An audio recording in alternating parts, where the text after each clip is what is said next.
Assalamualaikum warahmatullahi wabarakatuh. Innal hamdalillah wa nasta'inuhu wa astaghfiruhu wa na'udzu billahi min syururi anfusina wa min sayyiati a'malina. Wa may yudlilhu fala mudhillalah wa may yudlilhu fala hadiyalah. Assalatu wassalamu ala asrofil anbiya'i wal mursalin wa ala alihi wa sahbihi ajmain, amma ba'du. Yang pertama-tama yang paling kita utamakan marilah kita panjatkan puja-puji syukur atas kehadirat Allah Azza wa Jalla yang telah memberikan kita beribu-ribu nikmat, di antaranya nikmat iman, nikmat Islam, nikmat sehat walafiat, sehingga kita dapat berkumpul, sehingga kita bisa masih merasakan napas yang sehat, napas yang panjang, umur, tenaga yang kuat, serta diberikan rezeki yang nikmat yang sangat amat banyak. Nah, saya ingin memperkenalkan diri terlebih dahulu.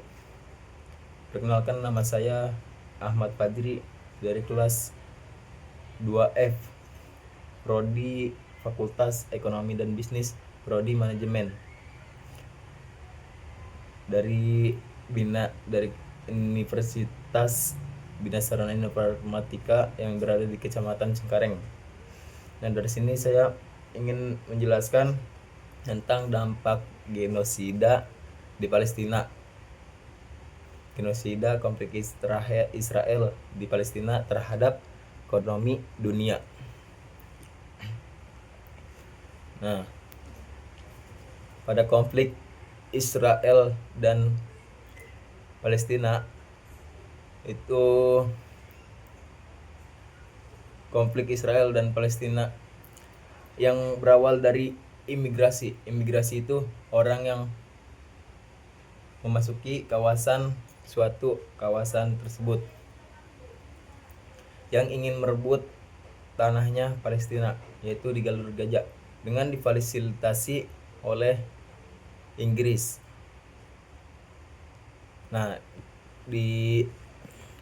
nggak di Gaza doang, di daerah ujung timur juga, yang itu Yerusalem Yahudi itu ingin mengambil tanah orang Palestina, yaitu di Jalur Gaza, dengan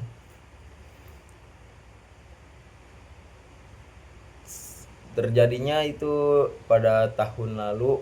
Ini belum terang, dari titik terangnya belum kelihatan jelas ya. Yang pas saat itu pada tahun 1967,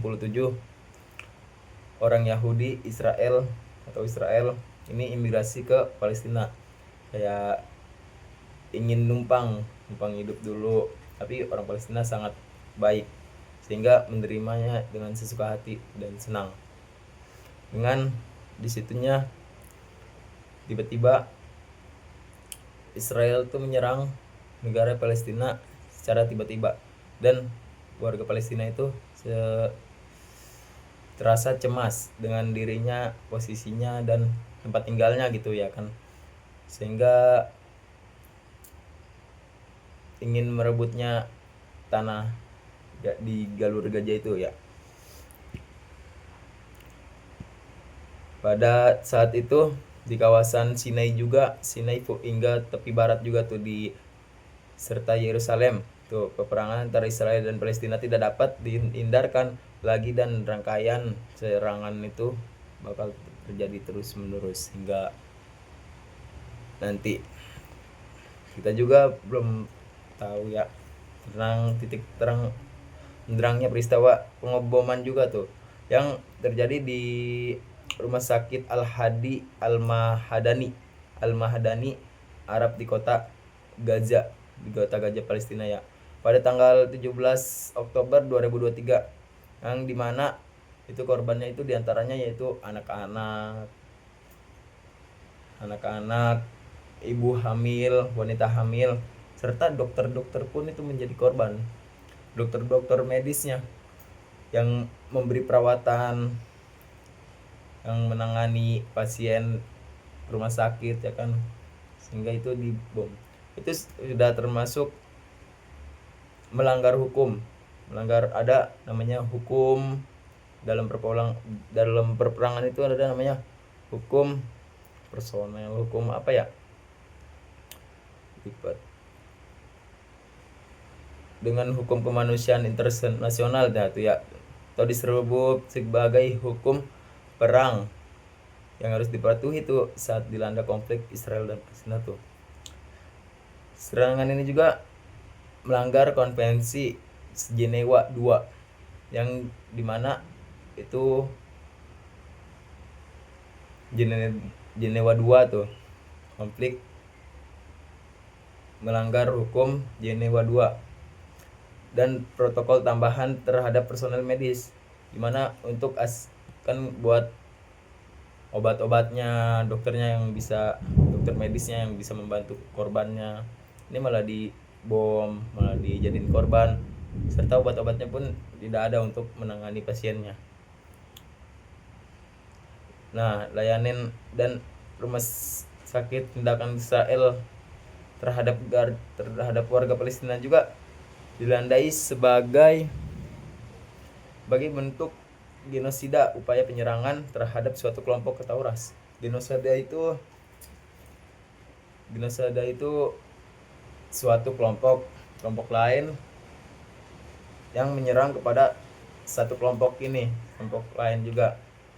Nah, dalam aspek ekonomi, tindakan genosida mempunyai banyak pengaruh berdasarkan analisis Clam Center of Economics the Unlew of Center Economics the Unlew. Nah, di situ juga dipengaruhi suasana chaos, krisis yang dikhawatirkan di Timur Tengah akan menimbulkan krisis ekonomi global. Kenapa bisa menimbulkan krisis ekonomi global? Nah, selain itu juga harga minyak yang dikhawatirkan di Timur Tengah akan menimbulkan krisis ekonomi global. Kenapa bisa menimbulkan krisis ekonomi global? Nah, selain itu juga harga minyak yang naik juga membuat lembaga melakukan revisi terhadap proyek inflasi. Kenapa bisa inflasi? Akibatnya para investor itu mendesak agar bank sentral segera ditutup atau dinaikin bunganya. Nah, jadi dinaikin bunganya itu bisa terjadi inflasi ya. Soalnya mana ya? Kita nabung di bank sentral.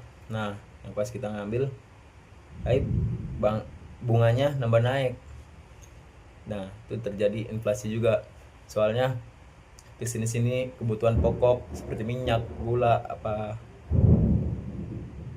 minyak bumi, minyak tanah, minyak bumi itu bisa terjadi naik juga, soalnya ngikutin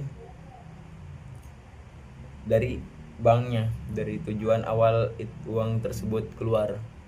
Nah, di situ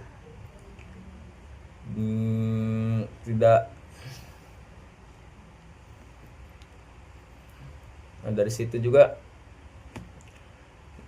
dampak genosida juga ya.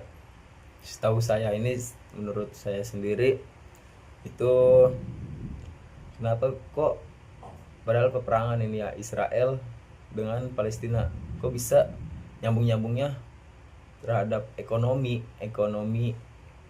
dunia gitu. Dikarenakan kita kan orang Indonesia ya, Indonesia mau mana juga ya, sama aja. Soalnya Amerika juga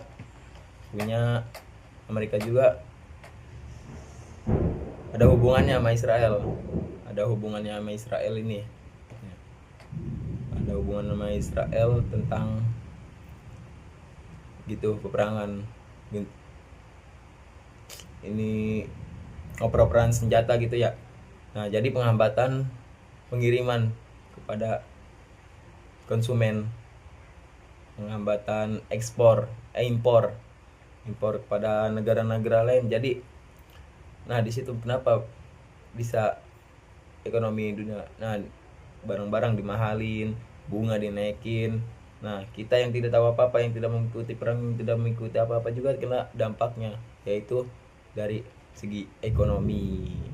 Nah, dan mari kita doakan juga buat saudara kita yang ada di Palestina. Semoga diberikan kekuatan, disegerakan peperangan ini, dan